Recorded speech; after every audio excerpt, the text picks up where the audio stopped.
మాకు శ్రీవారి దర్శనం చాలా బాగా అయింది. మేమైతే 2 డేస్కి కార్ అయితే బుక్ చేసుకున్నాం తిరుపతి కొండ మీద ఉన్న టెంపుల్స్ అన్నీ తిరగడానికి. ఇక్కడ ఒక్కొక్క పర్సన్ ఒక్కొక్క కాస్ట్ అయితే చెప్తూ ఉంటారు.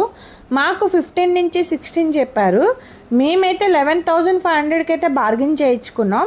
ఫుడ్ కూడా మీద కాదా అని చెప్పాలి ఫస్టే.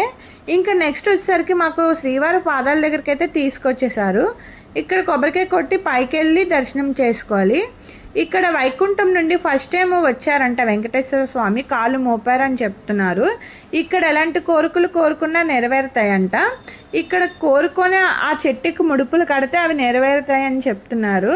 ఇంకా మీరు కూడా దండం పెట్టుకోండి, మీ కోరికలన్నీ నెరవేరాలని నేను మనస్ఫూర్తిగా కోరుకుంటున్నాను. ఇక్కడ చూసారా ఎంత పెద్ద ఉడతుందో. ఈ ఉడత మాత్రం ఈ ప్లేస్లో ఎన్నిసార్లు కనిపించిందో నాకే తెలీదు. ఇంకా శ్రీవారి పాదాలు పెడతాను, దండం పెట్టుకోండి. ఇంకా నెక్స్ట్ వీడియోలో ఏ టెంపుల్కి వెళ్ళానో మీకు వస్తుంది, చూసేయండి.